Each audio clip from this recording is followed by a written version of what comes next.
आपको तो बता ही रहे हैं, आपको शुरू कर। अभी हाल ही में जनपद इटावा मुझे लगता है कि 1-2 वर्ष के अंतराल पर बाढ़ से अक्सर जूझता हुआ नज़र आता है और उस बाढ़ में हमारे इसी क्षेत्र से, जो क्षेत्र इस बाढ़ की त्रासदी से जूझता है और इस बुरे समय में कैसे अपना जीवन यापन करता है, उसी क्षेत्र से हमारे साथ में हम बड़े भैया भी हैं, अध्यक्ष जी।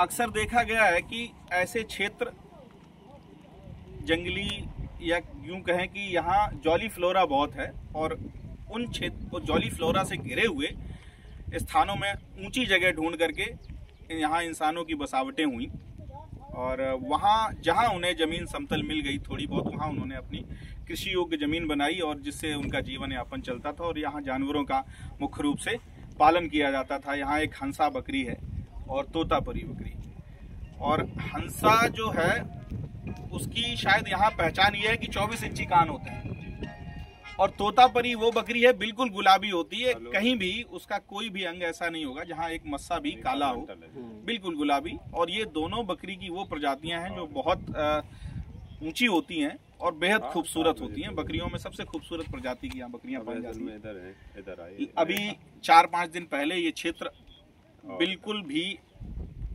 ऐसी स्थिति में नहीं कहा जा सकता था कि वो सुरक्षित है।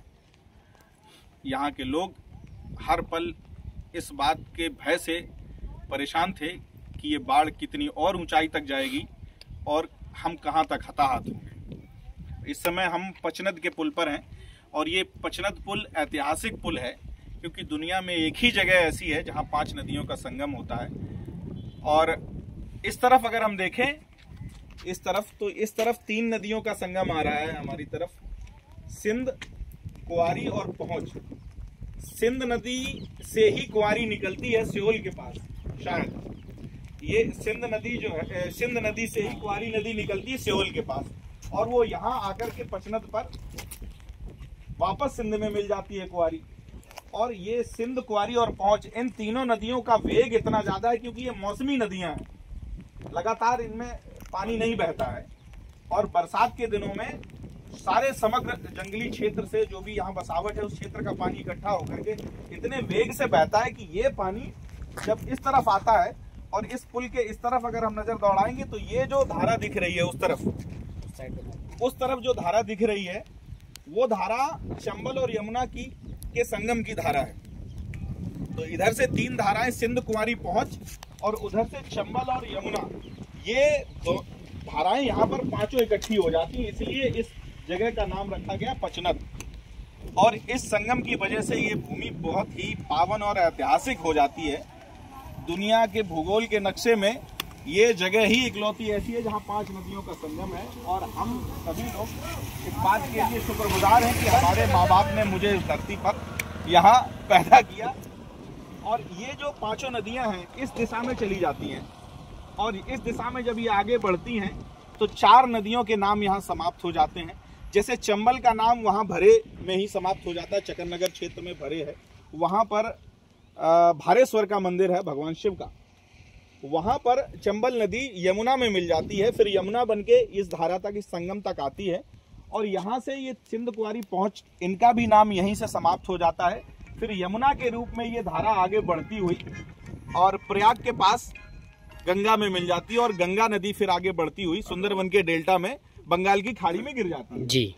और ये सारी नदियां यहाँ पूजी जाती हैं और कुआरी इसलिए यहाँ पूजी जाती है क्योंकि सिंध की बेटी के रूप में उसे जाना जाता है, इसलिए यहाँ सिंध कुआरी नदी की पूजा भी होती है।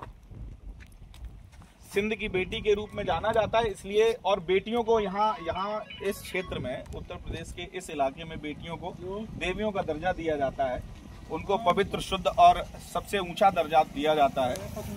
इस कारण से उस नदी की भी पूजा होती है। उसके तट पर भी एक मंदिर है पाड़री बाबा, उस सिंध, वहाँ ऐतिहासिक व्यवस्था ये है, लोगों की वहाँ आस्था है और उस आस्था के चलते लोग, पाड़री बाबा का मंदिर है, वहाँ लोग अपनी आस्था के और श्रद्धा के रूप में वहाँ आते हैं जाते हैं। वो एक यूं कह लें कि पर्यटन स्थल के रूप में काम करता है। इधर ये देख रहे हैं, ये मंदिर जो है ये कालेश्वर का मंदिर है, और ये कालेश्वर का मंदिर और भारेश्वर का मंदिर, ये दोनों मंदिरों के लिए कहा जाता है कि ये महाभारत काल से हैं।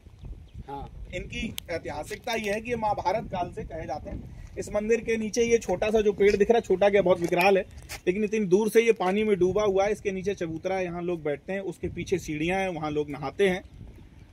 और अब ये जल स्तर सामान्य हो रहा है धीरे धीरे।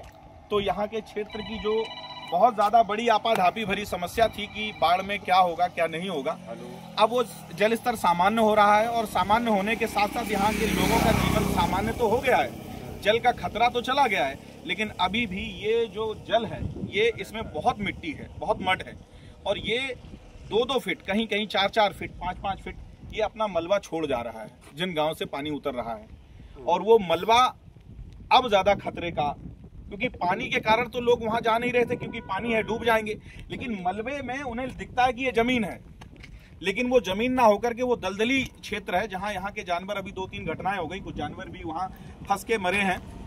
तो अब ज्यादा खतरे का है। तो यहाँ शासन और प्रशासन से हमारी और यहाँ के क्षेत्रवासियों की ये डिमांड है, मांग है कि अब यहाँ डॉक्टरों की टीम, पशु चिकित्सकों की टीम निरंतर दौरा करे और उन सभी गांवों को चिन्हित करे जो बाढ़ में डूबे थे, क्योंकि बाढ़ के बाद वहाँ त्रासदी ज़्यादा आती है, वहाँ रोग फैलते हैं, महामारी फैलती है गंदगी के कारण।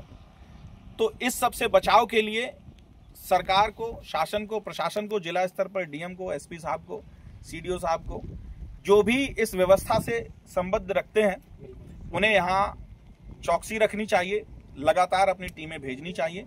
और अभी कुछ क्षेत्रों में मैं देख रहा था कि यहाँ पशु चिकित्सक की टीम भी घूम रही थी। मुझे लगता है कि गुहानी की तरफ, करियाली गुहानी की तरफ उनकी टीम लगी हुई थी। और इसी तरह से चाक चौबंद व्यवस्था के साथ यदि प्रशासन कार्य करेगा तो मुझे लगता है यहाँ के लोगों का जो जीवन है वो पुनः सामान्य स्तर पर लौट आएगा और फिर से वो अपना वही रोजमर्रा की जिंदगी जिएंगे। और सही बात तो यह है कि अभी कुछ देर पहले हम एक लक्ष्मणपुर की मड़ैया गए थे, नीवरी पंचायत का गांव है। दुनिया कहां से कहां पहुंच गई, लेकिन आज भी उनके घर उसी मिट्टी के गोंदे से बने हुए हैं और ऊपर छप्पर पड़ा है और छप्पर के ऊपर कुकर मुद्दे हैं। नीचे पूरी जमीन दलदली है।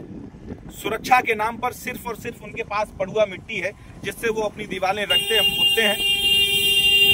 अब आखिर क्या ऐसा कारण है, क्यों यहाँ तक विकास नहीं पहुंच पा रहा है, क्यों सरकारों की नजर से ये छोटे छोटे हमारे जो अड्डे हैं इस क्षेत्र के वो क्यों वंचित रह जा रहे हैं, ये बहुत बड़ा सवाल है।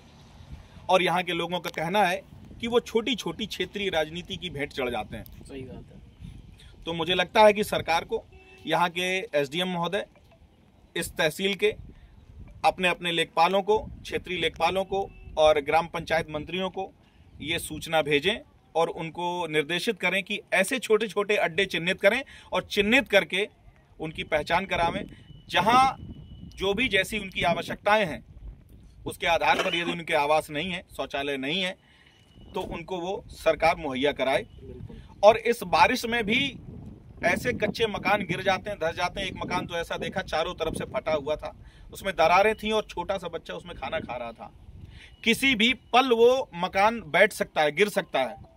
और ऐसे खतरे की जिंदगी में रोज जीते हैं वो, और हमारा सिर्फ देख करके ही बुरा हाल था। जो लोग उसको जी रहे हैं वो किस हाल में जी रहे होंगे, उनकी मनस्थिति को शब्दों में बयां करना मुश्किल है, शब्दातीत हैं हम इस समय। मेरी सरकार से यही दरखास्त है कि ऐसे जगहों को, ऐसे छोटे छोटे अड्डे हैं, छोटे छोटे पुरे हैं, यहाँ पुरे बोले जाते हैं, अड्डा बोला जाता है, मड़ैया बोला जाता है, इनको चिन्हित करें और मूलभूत सुविधाओं को उनकी छोटी छोटी मड़ैया में, छोटे छोटे बंगलों में पहुँचाने का काम करें। धन्यवाद।